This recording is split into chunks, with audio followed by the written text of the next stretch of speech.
I used to suffer from hemochromatosis. It was a nasty condition, and to be honest, my memories of it are all bad.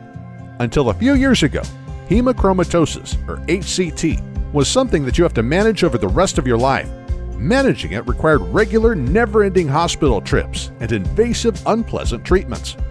Yet, after years of battling HCT, I'm past all that now. I've been clear for a little over 3 years. I've not been back to the hospital at all in that time except for an annual checkup and to make sure my iron levels are, indeed, well within safe ranges, which they always are. Yet, there was a time I didn't dare to even hope I'd be well again. I was giving blood once, but sometimes twice a week in order to reduce the excess iron soaked into every tissue of my body. My phlebotomist reckoned I'd be doing this for at least a year. After that, I faced maintenance blood giving for the rest of my life. And this is the thing, standard pharmaceutical treatments are forever. There's no end to hemochromatosis with this approach, so there's no end to the treatments. Except there now is an end to hemochromatosis. We know that HCT is switched on by a specific gene in the body. We also know that this switch doesn't have to be on. If both parents have the gene, then their children do too.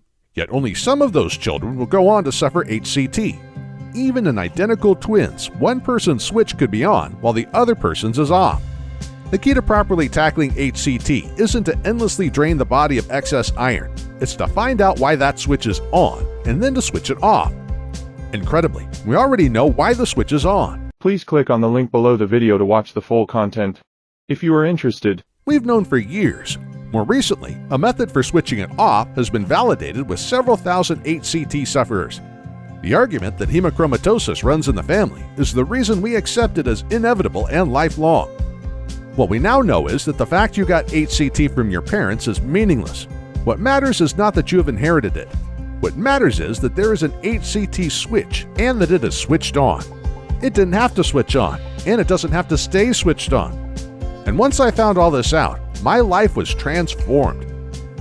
If you have hemochromatosis right now, it's not just because you inherited it from your parents. Something else, some missing link was switching on the HCT gene and so creating the illness in your body. That switching on effect is the actual cause of HCT. That's why I used to have HCT, and it's why you have it now. The missing link is now known, and it shows us a path out of the HCT nightmare. And that's the path I took back into full and vibrant health. Having HCT for life is no longer inevitable. It's the HCT switch that leads to the condition. That switch is the cause of HCT. And knowing this, we finally have the power to directly influence those causes. That's exactly what I learned to do.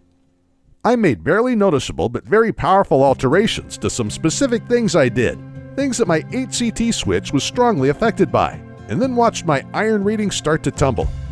As you might expect, the details of how this works is pretty complex. But for me as a sufferer of HCT, the way of using this powerful discipline was very straightforward, and it changed my life forever. I'm not that clever. So a bit of a disclaimer here. I'm not some scientific whiz kid who worked this out by myself. I stumbled onto this information by accident. I read about a treatment for HCT in an old online health forum some years ago. Some ex-HCT sufferers were describing how they had followed a program created by a science-based natural health practitioner called Shelley Manning. They'd made some simple but specific changes to their diets, which had made profound changes to how their HCT behaved. First, excess iron started draining from their blood and tissues. They experienced gradually falling iron levels month after month without a single medical treatment from their hospital. Second, they described how the program also tackled the actual cause of their HCT, the source of their illness.